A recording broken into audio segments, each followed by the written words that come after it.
ইসলামাবাদে বৈঠক ব্যর্থ হওয়ার পর আবারও আলোচনায় বসতে পারে যুক্তরাষ্ট্র ও ইরান। তবে পুনরায় এই আলোচনা শুরুর আগে আমেরিকার পক্ষ থেকে দুটি শর্ত দেয়া হয়েছে।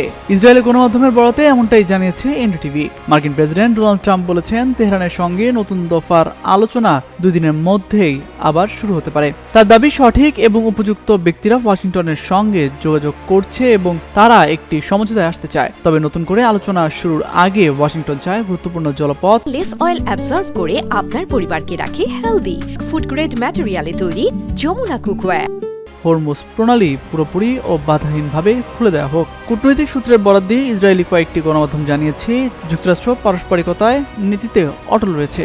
অর্থাৎ ইরান যদি হরমুজ প্রণালী দিয়ে জাহাজ ও তেলবাহী ট্যাঙ্কার চলাচলে বাধা দেয়, তাহলে তাদের নিজেদের জাহাজ ও ট্যাঙ্কার চলাচলও বন্ধ করে দেওয়া হবে।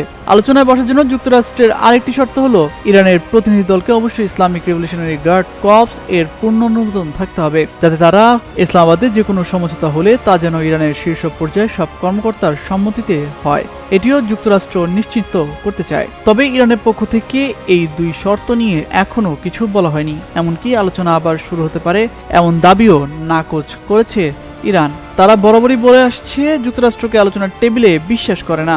এর আগে ইরানের পরমাণু কর্মসূচি ও ক্ষেপণাস্ত্র উন্নয়নকে কেন্দ্র করে গত 28 ফেব্রুয়ারি থেকে যৌথ সামরিক অভিযান শুরু করে যুক্তরাষ্ট্র ও ইসরায়েল। টানা 40 দিনের সংঘাতের পর 7 এপ্রিল থেকে 14 দিনের জন্য যুদ্ধবিরতিতে যায় যুক্তরাষ্ট্র ও ইরান।